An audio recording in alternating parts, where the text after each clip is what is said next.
What is up, Mizzou fans? Welcome back to another live post-game show on Show Me Football. I'm your host, Josh Fan, joined, as always, by Brayden Dowers. And here we are today, Brayden, to break down the Missouri Tigers' 30-27 victory over the Vanderbilt Commodores in overtime.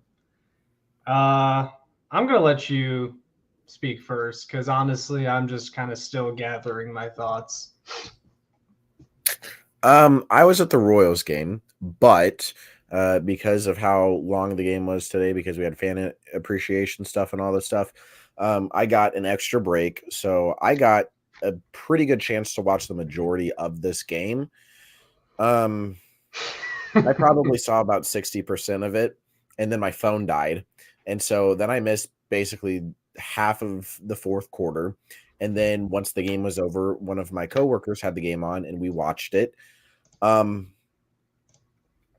I tell you that my blood pressure was about to give me a heart attack because of my inability to watch this game, because of just what was going on during it, I was about to have a heart attack because of this shit. That's just because of how hard it was for me to access watching how terrible of a job that we did today. Like, there really isn't anywhere to begin. It's just one thing. We played like fucking shit. There's nothing left. There's really nothing else to say. I did air quotes whenever you said victory because this game is a culmination of every little minor concern that we had about this team in the first three games. And it's just, there's just a massive magnifying glass on it. That's all that this game was a massive magnifying glass on every little issue that we had with this team. And it was put on full display against Vandy at home, a team that lost to Georgia State last week. Georgia State. They lost to Georgia State and then almost came in to Como and beat us. Vandy, Josh, Vandy. Brady Cook is, like you said, a 3-star quarterback with no other Power 5 offers who Drink got a fucking miracle season out of last year, regressing back to the mean and can't throw more than 5 yards. That's what Brady Cook is. Sure, he made one good throw to Luther Burden in overtime. Big fucking whoop. It's Vandy, and you only have one good throw in overtime to show for it? Fuck you. So, and then in the fourth quarter, I did hear this. Drink was saying, "Oh, we need to run the ball more efficiently, more effectively." Motherfucker, Nate Noel went off today. Anytime that you actually gave him the ball, he did something. 24 rushes for 199 yards when Brady Cook threw it 37 times. You're telling me that Marcus Carroll could only get 5 carries this game? Sure, he only had 10 yards. I don't care. Give him the ball more. We've seen that he's effective in space. Give Noel the ball more. Don't make Brady fucking Cook throw it 37 times when he sucks for 23 completions against Vandy at home. I don't care that it was raining at the end of the game. It's Vandy. We are trying to make the college football playoffs. It is Vandy. This is ridiculous. It is indeed Vandy, Brayden. It is indeed Vandy. Thank God we have a bye week. But I know. I have zero expectations going into A&M. Okay, so I have a lot to say. I'm trying really hard to give this team the benefit of the doubt because they don't deserve it. Well, I mean, they bought themselves some goodwill last year, and I mean, there's the possibility that this game was this year's MTSU game where you barely escaped. Okay, I knew you were going to say this. This doesn't come close to MTSU. MTSU, they never had the lead. They never were actually that competitive. Like Vandy looked like a legitimate opponent. It wasn't us just completely shooting ourselves in the foot. Vandy actually did stuff against us. We went to double overtime. Okay, but here, let me say this, though. Okay. Vandy is better than MTSU last year when we faced them. I mean, Jerry Kill is a good coach. Diego Pavia is a good quarterback. Vandy. So I was talking to Connor in the group chat during the game, and I'm like, Vandy might just be Mizzou's version of every single time the Kansas City Chiefs play the Indianapolis Colts. It's like no matter how bad the Colts are, they seem to either always beat us or give us a really nerve-wracking close game. And so maybe that's what Vandy is for Mizzou, and every single year this is just going to be a sweated-out game for us. I don't know, but I'm still wanting to give this team the benefit of the doubt because they had struggles like this last year. But that said, I have a lot of concerns. One of the concerns being that by this time last year, by week 3 last year, they had it figured out. They had the offense figured out. They beat K-State. I mean, everyone was saying, wait next week for the big explosive plays. Wait the next week for the big explosive plays. We're at week 4 now, and the explosive plays haven't come yet. I mean, this offense looks completely out of funk. I have a lot of blame for Brady Cook. I mean, he was god awful today, and I get it. And the Brady Cook conversation gets exhausting, but this is why I said on the podcast last week that he has a very clear ceiling at this point. And it gets exhausting when we come on here and we do the whole Brady Cook conversation because it's just the same thing every single time. And and then a lot of people in the Mizzou fan base, it's like a giant debate of whether Brady Cook can take them to the heights that they want to go. No. Or if he's just a mediocre quarterback. It seems to always go back and forth. And Brady Cook is solid. And like, even I was arguing with Connor about this in the group chat about Brady Cook because he started to blame Drinkwitz, and Drinkwitz, we'll talk about him because this is probably one of his worst coached games since he's been here. 100%. But with Brady Cook, Connor wants to blame Drinkwitz for Brady Cook and him being the QB and his performance and all that. But I mean, what were you going to do after winning 11 games last year? Replace him in the portal? Like, that would have been bad for the locker room. That would have been bad for the team culture. And like, that's a huge part of the job. And so like, Brady Cook was the unquestioned starter coming into this year, and I'm not arguing that, but we're starting to see a regression to the mean for Brady Cook, something that we all kind of feared coming into this year could possibly happen. I mean, he knows. I mean, he said after the game, like, I got to be better. The offense is not where we want it to be right now. But man, this is just disappointing to watch. This offense just looks awful. I feel bad for Luther Burden. I feel bad for Theo Weiss because it feels like their stats should be so much better. And let me say this about running the ball. Yes, Nate Noel was awesome today, but every time I would see someone say, we need to run the ball, they can't stop us. They would stop us. So like, even though the running stats look good, and like, I don't know if you got this from watching the game too, Brayden, but it's like, okay, yeah, in theory, if you look at the box score, it sounds good saying run the ball. But then like every time we would run the ball in a obvious run situation, we would get stuffed after like 2 yards. So there were a few plays that I got to see where we would get stuffed at the line of scrimmage, but at the same time, then you would have runs where Noel would just like, it was hands on pads, just going. Our offensive lineman created massive gaps for him to run through, and he was able to get 10 or 15 yards. And I know that he had one like really big breakaway where they debated on if he fumbled it or not. But he did. He did better than anybody else on the team today besides Burden. I mean, Burden had that massive touchdown catch in overtime and the other touchdown that he had. I don't really know what to think about the defense. Again, I think that, you mentioned this. Okay. And this is the one thing positively that I will say about Mizzou today, outside of the fact that we won. We went 1-0 this week. Good job. Cool. One benefit of the doubt that I will give this Mizzou team. Jerry Kill is one of the best was one of the best coaches in college football. I don't care that he's not the head coach. He's the best coach on that coaching staff. Jerry Kill is an insanely good coach. That is one. Two, Diego Pavia was the quarterback for New Mexico State. Yes, have to agree with Terry. Yes, always have to agree with Terry. New Mexico, Diego Pavia was the quarterback of New Mexico State last year when they beat Auburn 31-13 or whatever it was. Diego Pavia is played in these moments. He's played against really good teams. I mean, Auburn wasn't that great, but he's played against good SEC caliber opponents and beat the shit out of them before. When you have that combo and a bunch of other players from New Mexico State, they know how to play in these games. They did that at the end of last year against Auburn. That is the one thing that I will give Mizzou the benefit of the doubt for, is that I think that we definitely overestimated Vandy and probably got caught looking ahead a little bit to Texas A&M, because that game is not going to be easy either. But besides that, I don't care. It's Vandy. I've said it a million times. You can't do this because, like the Vandy game last year, it was a little close, but you were never worried.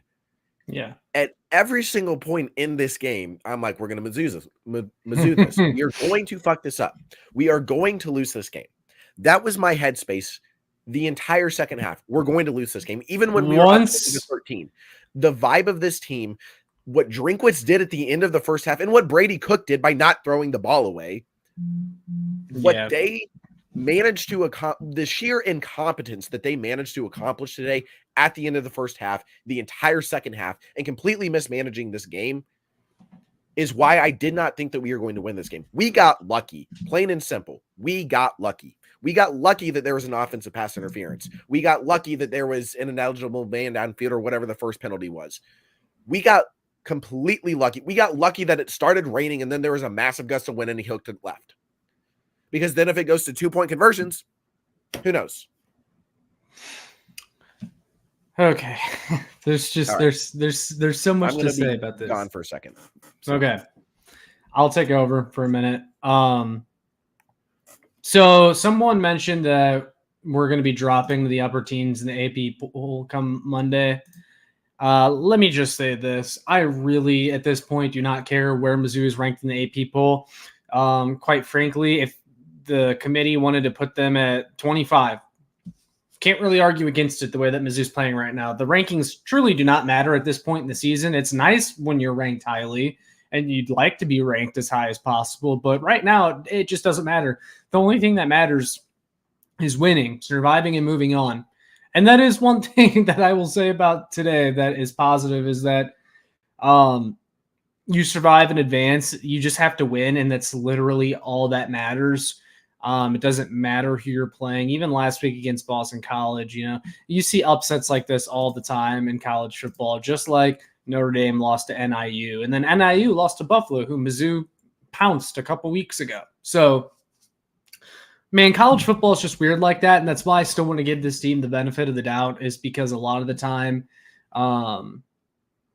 winning is the only thing that matters. And yeah, Mizzou didn't win with any style points today. That's for damn sure. And they have a lot to clean up. Like, their performance today was absolute shit. And I have a lot of concerns going into Texas A&M. I'm not giving up on this team. I'm not necessarily pushing the panic button, but I'm very discouraged by Brady Cook's performance today. I'm very discouraged by Drinkwitz's coaching. I'm also discouraged by Kirby Moore's play calling, maybe for the first time ever. I mean, just everything was, and I mean, this offense has to get it figured out. Like, they have to get it figured out. It felt like every time we were in a 3rd and long situation, or if we were stuffed on 2nd down trying to run the ball, like, the drive was over. It's just like we couldn't overcome it. And it's really bad. And as Brayden said, like, it's Vandy. It is Vandy. You should not be going to overtime with Vandy. And Brayden, I know you were talking about, like, when you thought Mizzou might lose. I thought after Blake Craig had missed that second field goal in the second half, I thought for sure that Mizzou was probably going to Mizzou it. And then Vandy was driving with about 4 minutes left on the clock. That's when it was really bad, and I thought that Mizzou was at risk of losing this game. The defense, I still like this defense a lot. I mean, they were put in some high-pressure situations today, and they responded pretty well. There was another busted coverage at the beginning of the game. The busted coverages have to stop. for sure. The busting coverages had to stop, but I do trust that they will get that cleaned up. I don't know if it's miscommunication again or what's going on, but I don't think it's that these guys can't run with the other team's receivers. I think it's just something fundamental, some basic fundamental aspect of their game that is causing them to have these busted coverage plays. But I do trust Corey Batoon and staff that they will get that figured out. And then if they figure that out, I mean, Vandy only scores probably 13 points a day and you don't go to overtime, right? And this game is a lot less of a sweated out type of game. But I still really like this defense. I just think this offense put them in a lot of tough situations today. And there were a couple times where the offense had a chance to go up by 2 scores, and then they just put the defense right back out on the field. And you can't do that. You just can't do that. You're putting your defense in an incredibly tough position whenever you do that. Like I said, I'm super disappointed by Drinkwitz's coaching job today. I'm disappointed by the team's performance. But I will say this. The old Mizzou loses that game. Yeah. The old Mizzou still loses that game. You found a way to win. Even Drinkwitz, like, in his post-game press conference was like, wow, I can't believe what just happened. But, like, I'm glad to get out of there with a win. That's how I'm feeling right now, man. And look, if they had lost today, my tune would have changed on the season. I've been like, yeah, there's no way you're making the playoff. A loss to Vandy is pretty much a playoff resume killer. Yeah. And, that is what it is. But in college football, man, you just got to survive in advance. Because, Brayden, I know you weren't here when I was saying this because you were busy with whatever. But, like, Notre Dame lost to NIU, and then NIU lost to Buffalo today, who we trounced. College football is just it's just kind of fucking weird like that. And that's why, like, I'm not pushing the panic button. But yeah, I'm concerned, man. Like, I'm very concerned. Like, this effort will get you embarrassed next week. Well, not next week because Mizzou has the bye week, but much needed bye week. But this will get you embarrassed against Texas A&M, and we're getting to that point where if you don't have it figured out yet, maybe you don't figure it out. Like, that's the concern at this point because they had it figured out by this time last year. The offense was rolling. Like, with the amount of talent that's on this offense, it's like, what the fuck is going on? What is going on with this? And Brady Cook could not throw an accurate pass to save his life today. And I made a lot of people mad because I was pretty livid. I was tweeting on the Show Me Football account, and it's like Brady Cook left so many throws way too high. He took maybe one of the worst sacks I've ever seen. I want to say it was the offensive drive before the one where we decided to punt. It was in the fourth quarter. He took maybe one of the worst sacks I've ever seen that made it a much tougher field goal for Blake Craig that he eventually ended up missing. I should also throw in about Blake Craig. I still like him. Obviously, he has a strong leg, but you just can't depend on him yet. He's just not there. There was one of those field goals that he kicked where it looked into me. Like, I don't know what there was about it. It looked completely fine. It looked like it was 100% good, and the rest said that it wasn't. I think it was the 41-yarder or close to that range.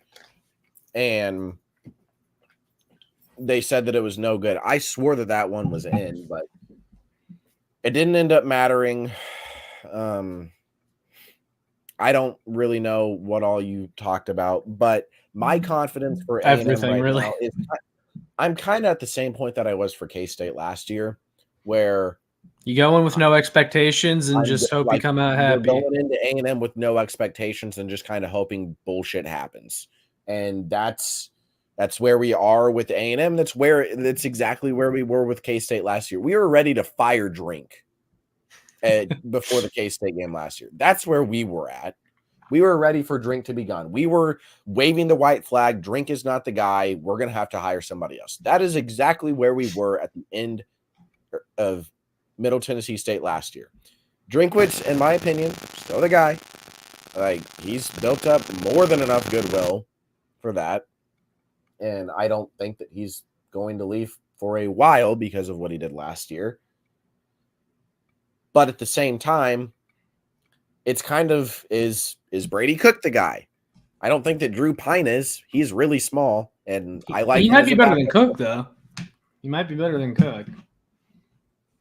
As Gary Pinkel once said, the most famous player or the most well-liked player on a football team is the backup quarterback. Yeah, that's true. I tweeted this out about Brady Cook, though, during the game. I said, Brady Cook, this was on the Show Me Football account, Brady Cook is reaching Connor Bazelak levels of inability to complete a pass more than 15 yards. Well, speaking of Connor Bazelak, Texas A&M is only beating Bowling Green 13-10 right now. Hey, And yeah, that's he's the got a third. chance. He's got a chance So- to do us a favor. But no, seriously, though, I don't like, really know if that would be a favor, though, because I don't want a pissed off A&M team coming off of a well, loss we to should Bowling. be pissed off. Like, this We is should be pissed unacceptable. This is unacceptable the way they perform. Brayden, this is Vandy. Vandy! Like, come on, man. And, like, you shouldn't go to overtime with them. Like, I wouldn't even be nearly as, Double like, overtime. I wouldn't be nearly as, I don't even know how to describe my mood right now. I wouldn't be as, like, nonchalant about this game if it weren't, or if we had just kicked a game-winning field goal. But, like, just going to overtime with Vandy is so pathetic. It's just so pathetic to go to overtime with Vandy. It's way too close of a call. You got to take care of these lesser opponents. And it's like, and Vandy is better than the weak teams we faced at the beginning of the schedule, but they're still bad enough that it's like, this shouldn't even be close. And it's like, No. what? Like, Boston what? College is better than Vandy. Granted, they're losing 13-6 to Michigan State. So if Boston College doesn't become the respectable opponent that we thought they were going to be, and they're just not good for the rest of the year, then that's going to be another pretty bad loss for Mizzou. And go ahead. I'm kind of wondering, though, if maybe this team just needs a road game. I mean, the first 4 games of the year have been at home, and I feel like they've just been playing without a sense of urgency. And the other thing, too, and this is why I'm still going to give them the benefit of the doubt just a little bit. Again, I have my concerns, but Vandy is one of those teams where it feels like they don't want to completely open up the playbook against. But it's just, you have to get a rhythm going at some point. Like, I get these are weak teams that you've been playing at the beginning, besides Boston College, like, decent opponent or whatever. But we need to see something. And it's not even just, like, I understand that there's maybe the aspect that you don't want to give away everything, especially when you have Texas A&M coming up for your first, like, real SEC game, right? I guess this was technically a real SEC game if you look at the score, but you get what I'm saying. It's like, I get you want to save stuff for that, but you also need to, like, find a rhythm before going into that game instead of finding your rhythm during that game. In that game, yeah. There's something else I was going to say that escaped my mind, but yeah, I just feel very depressed and lack of energy coming from me right now, because this is a win that really felt like a loss. But okay, one thing, I'll say a positive you can take from this game.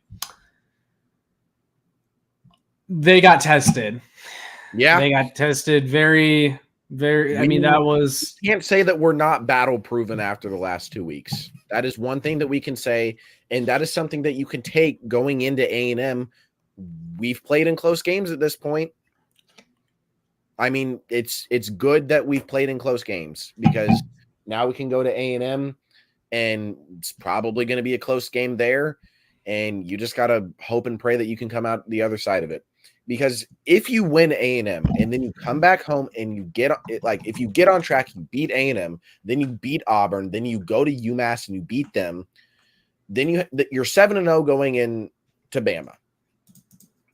And even as long as you lose that game close, and with the way that Oklahoma looks right now against Tennessee and the way that they've looked against their other opponents, that we really need to win that game. For Oklahoma just benched Jackson Arnold. I was going to say that, but now that you bring them up, they just benched Jackson Arnold. So that's how things are going there. That they've been playing, you have a lot of in Mississippi State, terrible. Arkansas should beat them at home.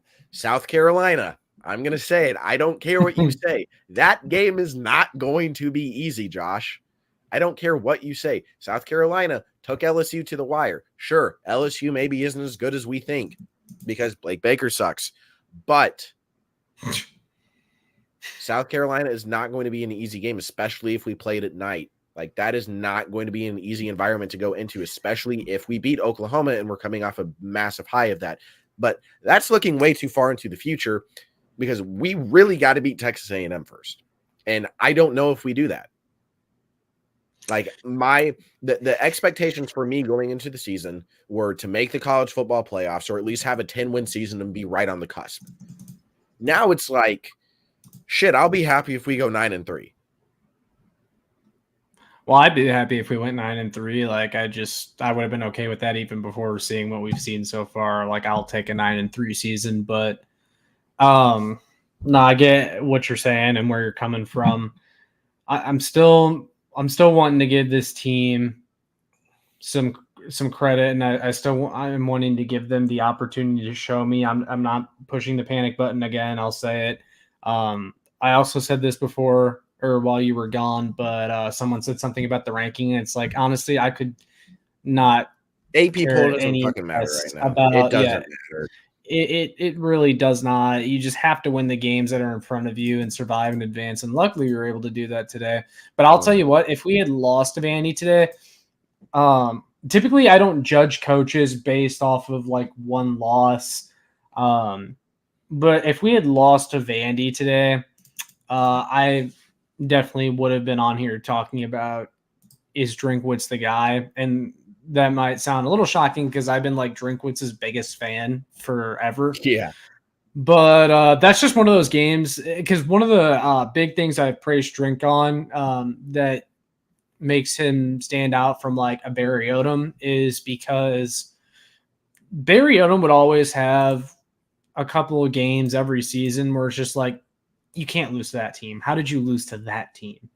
Drinkwitz has never we've had some bad losses, like the Kentucky loss on the blocked punt penalty or whatever. Like, yeah, bad loss. That like literally got a rule changed. Yeah, like that stuff is bad, yes, but we haven't like had a game where we haven't had like a Wyoming loss or losing to Vandy. But if they had lost today, you made me think of something.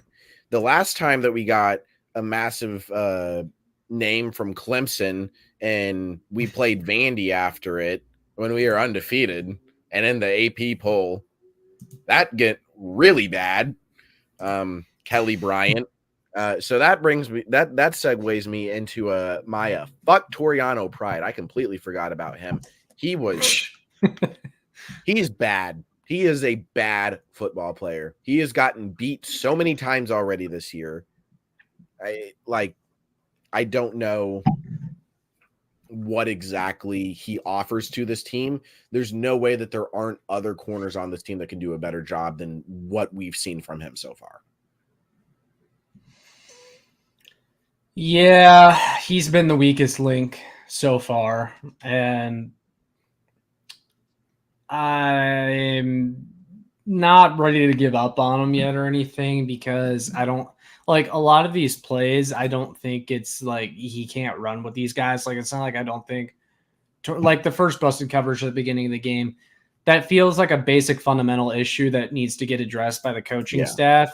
But it's not like I can't sit here and believe that Vanderbilt's receivers are just so much more athletic and faster than our DBs. Yeah, you know, because they're not. That's not what it. Yeah, pride is not having good fundamentals.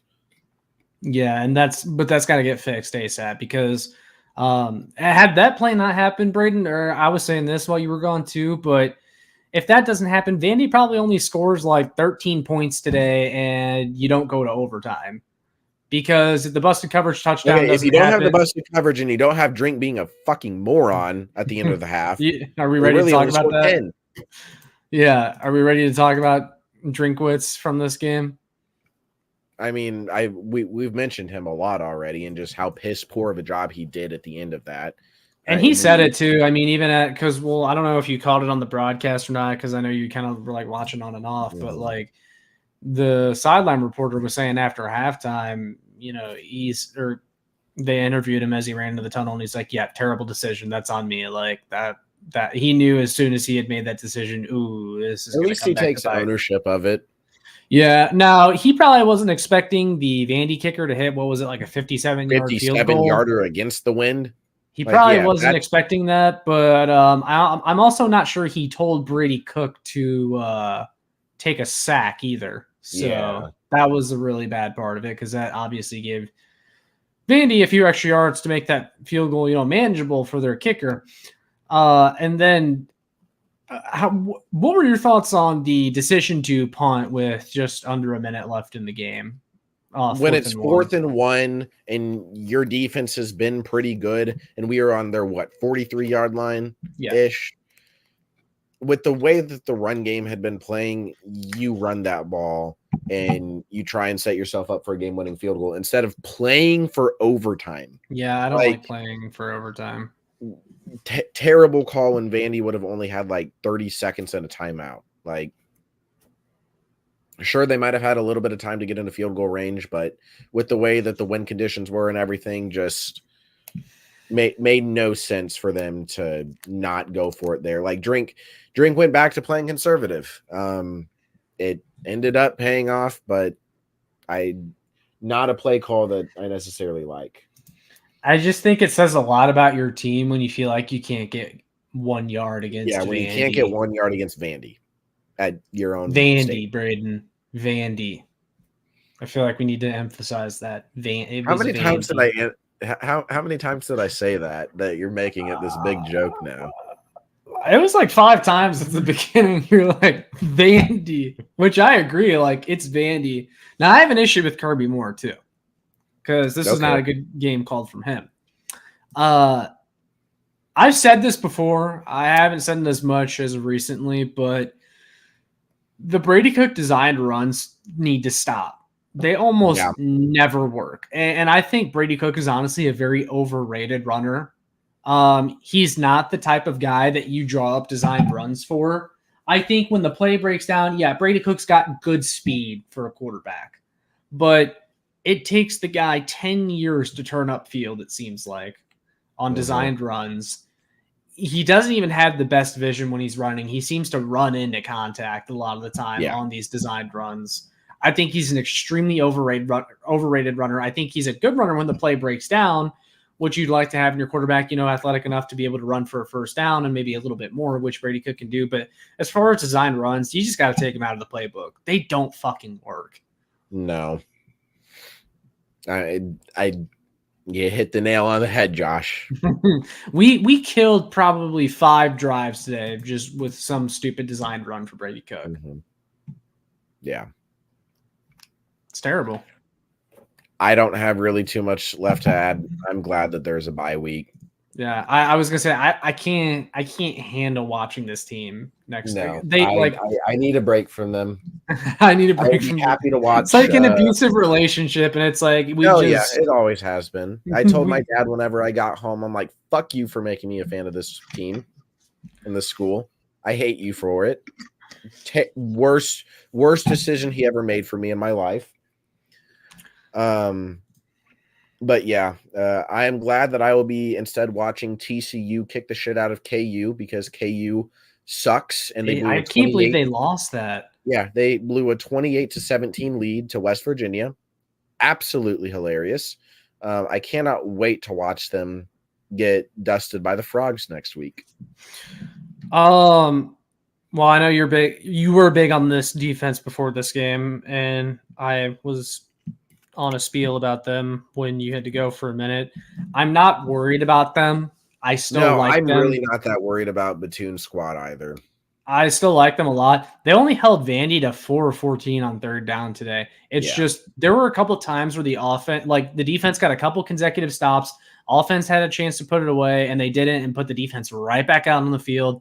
And that's on the offense, not the defense, in my opinion. Like there was the one, I think when Vandy put the defense in terrible situations. Yeah, when Vandy made it, whenever they were down 13-20 and they made it 20-20, that was like right after the offense had went 3 and out. And it's Vandy. You have to be better than that. And also, it's Vandy, Josh.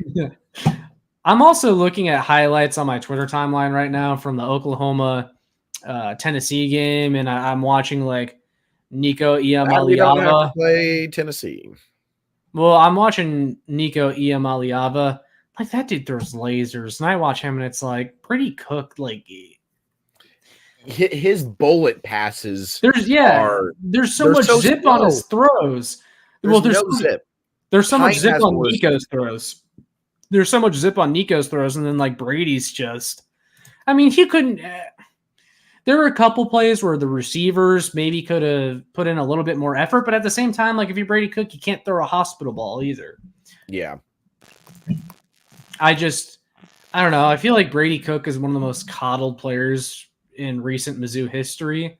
It's like there's a certain portion of this fan base that just will never have a bad thing to say. Receivers that are going to go to the NFL. You have 2 really good running backs, and offensive line kind of struggled today, to be honest, pass blocking wise. Even though Cook it was his own fault for a few of the sacks. The offensive line definitely didn't hold up as much as it should have, but Cook has all the weapons around him, has one of the, in my opinion, still one of the best defenses in college football behind him. He has a good play caller. Like, we can say that about Kirby Moore after what we saw last year. Like, he has a good play caller. He has a good offensive line. He has an elite group of receivers, but I'm excited to see what literally any other quarterback does in the system next year. I'm super excited to see the possibilities of it, because if Kirby Moore does stay, because our offense has some sort of down year, if Kirby Moore decides to stay, Corey Batoon stays as well, and obviously Drinkwitz stays, and I doubt that we have Matt Zollers come in, but if Drew Pine, if some other transfer quarterback, if Sam Horn, if anybody comes in next year, I'm really excited to see what they do. I want to see what Drink can do with a real quarterback. Is built for them. Like he hasn't Drink had with a non-Brady Cook or Connor Basil at quarterback, with a non-Barry Odom quarterback, because Brady Cook was still a Barry Odom guy. Like one of the last Barry Odom guys, Brady Cook. I am very excited to see what Drink can do with a non-Odom QB. Yeah, I am too. I'm ready to see what he can do with a real quarterback, since he hasn't had one yet. And like, I don't even mean to like sound like a Brady hater or like keep piling on the dude. I mean, like, you are. But it's just very obvious what his ceiling is. Like, I've been saying this, and like Mizzou fans want to try to make him more than what he is. And like you even saw in the Ohio State game last year, we should have beat their ass. And I mean, the score was obviously further apart than you would see on the box score if you had watched the game. But it's like we should have beat Ohio State's ass, like even worse than we did in that game. But Brady Cook just was terrible in the first half of that game. Yep. Yeah. Also, there was one significant injury to come out of this game. Marquise Johnson went to the locker room with an ankle injury. He could barely put weight on his ankle. Good thing we got a bye week. That's all I'll say about that. Good thing we got a bye week, because we're gonna need everything. All I really have to say as well. Well, okay, hold on. Do you think Brady Cook, he's better than this, or it's just is this just a natural regression to the mean for him? I think that he can still play better. He's shown up in big moments before. I think a lot of what I've said about him today is very reactionary. I will calm down a little bit, but at the same time, I am still pretty pissed at him. And it's been the same merry-go-round carousel that we've had for a while. We've seen the peaks. We've seen the valleys. This is one of the valleys. We're due for a peak. Hopefully that comes against A&M. I know we've talked about doing a live watch-along game. I don't know if we'll do that against A&M, because I'm probably that might be pretty brutal. That might be a terrible idea. Might be better to do that during the UMass game. But maybe we'll hit some explosive plays then in that game, Brayden. Yeah. I'm excited to do a preview for A&M whenever we do that. I'm excited to have a bye week and not have to watch this team, but I don't have too much more to add, so I'll let you wrap it up. One last comment came in that I'm just going to answer this question. He proved it last year, but was that last year an anomaly, or is this who he is? I think last year Brady Cook did improve because he was also injured in 2022, had the torn labrum or whatever it was, right? So he was healthy. He was better. He had an offensive coordinator that was able to work with him and play to his strengths. And he was also elevated by the talent around him. And he's put in the best possible situation, right, Brady Cook? But I just think this is more so who he is. He's going to have games like these where you're going to have to pull out a win even when he's playing like this. You're just going to have to deal with it with Brady Cook. Like, he was a 3-star quarterback with a noodle arm coming out of high school. Yeah, I'm not saying that to like pile on the dude. Like, that's just what it is. Like, that is his ceiling. Now, I understand. Like, again, I was arguing with Connor in the group chat about this. He's like, well, why didn't he replace him? It's like, well, because there was no justification for replacing him after last year. Like, even I wouldn't have predicted Brady Cook looking this poor. No, not at all. Early this season. And like, that's why I agree. Like, I think he can play better than this. How much better? I don't know. Maybe it is a regression to me, but he's definitely better than he was against Vandy today. Yeah. So, yeah, just not a very good game. It's a win that should be treated like a loss. Drinkwitz is speechless like the rest of us. I'll say this too. This will be like kind of my last note. This team is kind of carrying themselves like, you know, last year the motto was something to prove. This year it kind of feels like they're carrying themselves a little bit like they feel like they deserve all the spotlight and the cameras and stuff. Like, even Luther had a quote about that, about how they should have got College Game Day or whatever. And he's like, that pissed me off. And he's like, you know, Mizzou's coming. Why are you we're still thinking here. about that? There's no reason for them to be thinking about that. Well, it's like they're kind of they're drinking their own Kool-Aid, and it almost came back to bite them in the ass today. Because let me tell you, it's still something to prove. Because as of this season, they haven't proven anything yet. Nope. So that's all that matters. Yep, for sure. I 100% agree. All right, we'll go ahead and wrap it up there, guys. That's enough on this game. I'm just ready to move on from this game and essentially erase it from my memory. Mizzou's 4-0. Could have been worse. Could have lost to Vandy. We could have been talking about a loss to Vandy, Brayden. I mean, it's Vandy. I wouldn't be here if we lost to Vandy. It's Vandy. I'd be smeared on some pavement, probably. It's Vandy. It's Vandy. Yeah, that's it. We'll see you all in the next one. Like, share, and subscribe. Make sure more Mizzou fans can find this. You guys know the drill. It was Vandy. We'll see you all in the next one. MIZ. ZOU.